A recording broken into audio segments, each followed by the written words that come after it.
اس دن پڑھ رہا تھا التحیات للہ والصلوات والطیبات، التحیات للہ والصلوات والطیبات، یہ لفظ کہاں ملے تھے؟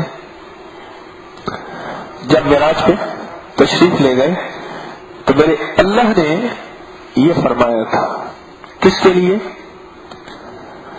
حضور نے فرمایا کس کے لیے؟ اللہ کے لیے، کہ کیا لایا ہدیہ، یعنی ہدیہ لے کر گئے تھے نا، تو یا اللہ میں آپ کے لیے کیا لایا ہوں؟ التحیات، کس کے لیے؟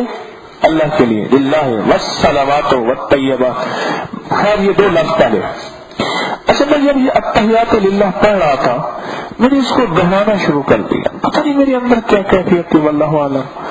میرے دل میں ایک خیال آیا کہ اتنا عظیم تحفہ، اللہ کی شان اس میں اتنی زیادہ ہے، اتنی زیادہ ہے، اتنی زیادہ ہے، ہمیں بس لفظ نہیں مل رہے، میں لفظ کیسے کہاں سے لے آؤں، ویسے میرے پاس لفظ نہیں ہے۔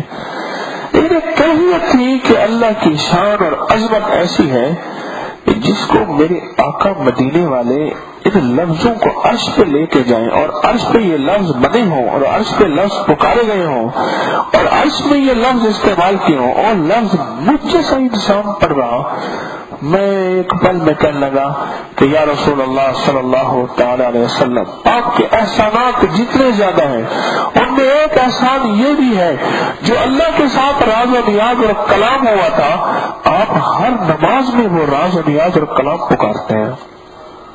کبھی سوچا ہی نہیں، اللہ کے ساتھ جو راز و نیاز ہوا، میرے رب کے ساتھ جو کلام ہوا، محب کا اور محبوب کا، عاشق کا اور معشوق کا، رب کا اور نبی کا علیہ الصلوۃ والسلام کا، وہ سارے لفظ آپ بیٹھ کے نمازوں میں،